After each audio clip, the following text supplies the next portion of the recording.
Bonjour à tous, 36 heures de garde à vue pour un abbé, l'abbé Salnave, un ami de cœur qui était mon ami et celui de Natacha. 36 heures pour un prêtre dont le seul tort finalement aurait été de défendre une église qu'il pensait menacée de destruction.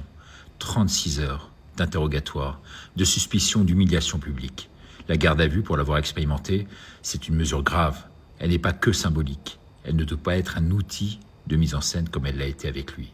Quand elle frappe un homme, de surcroît un homme d'église, uniquement pour son engagement spirituel, c'est pas une procédure, c'est tout simplement un message de l'État envers tous les croyants aujourd'hui. Derrière tout cela, la question, elle n'est pas religieuse, elle n'est pas partisane, elle est tout simplement démocratique. Ce qui est en jeu, c'est pas seulement le sort d'un prêtre, c'est l'exigence d'égalité devant la loi. Car pendant ce temps où le mobilise policiers, magistrats pour ce dossier-là, eh bien d'autres affaires, infiniment plus lourdes, continuent d'alimenter un sentiment d'inachevé. L'affaire Epstein, des enquêtes et arrestations partout, aux États-Unis, en Angleterre, en Norvège. Rien en France, où pourtant tout se tramait, s'organisait. Ce contraste est absolument saisissant aujourd'hui, il interroge. Pourquoi une fermeté immédiate contre un prêtre d'un côté qui prie et une impression de blanchiment pour nos politiques qui violent?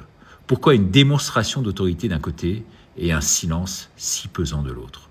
La justice française, elle ne doit pas être sélective, elle doit être exemplaire et surtout protéger les mineurs, n'est-ce pas? Si vous êtes d'accord, merci de partager.